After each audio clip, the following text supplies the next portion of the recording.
a chest was made, a money chest, and placed outside the temple, at the gate of the temple of the Lord. A proclamation was then issued in Judah and Jerusalem that they should bring to the Lord the tax that Moses, the servant of God, had required in Israel to enter. So all the officials and all the people brought their contributions gladly, dropping them into the chest until it was full. They had all the money. You go down to verse 13, it says, the men in charge of the work were diligent. Repairs progressed under them. They rebuilt the temple of God according to its original design, and they reinforced it. It's a wonderful passage, isn't it? If you go down to the next verse 14, which is a very long verse, look at the last sentence in that verse. As long as Jehoiada lived, can you find that sentence in verse 14? As long as Jehoiada lived, burnt offerings were presented continually in the temple of the Lord.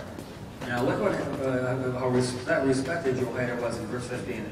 Jehoiada was old and full of years. He died at the age of 130 years old.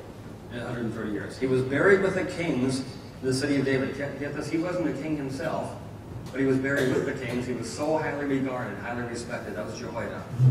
Well, look at the immediate turn of events in verse 17. After the death of Jehoiada, the officials of Judah came and paid homage to the king, and he listened to them. They abandoned the temple of the Lord, the God of their fathers, and they began to worship Asherah poles and idols. Because of their guilt, God's anger came upon Judah and Jerusalem. Although the Lord sent prophets to the people to bring them back to him, and though they testified against them, they would not listen. The entire change of course as soon as Jehoiada was gone. It goes on, verse 20. Then the Spirit of God came upon Zechariah. You know the book of the Bible called Zechariah? This was the man. Look who he is.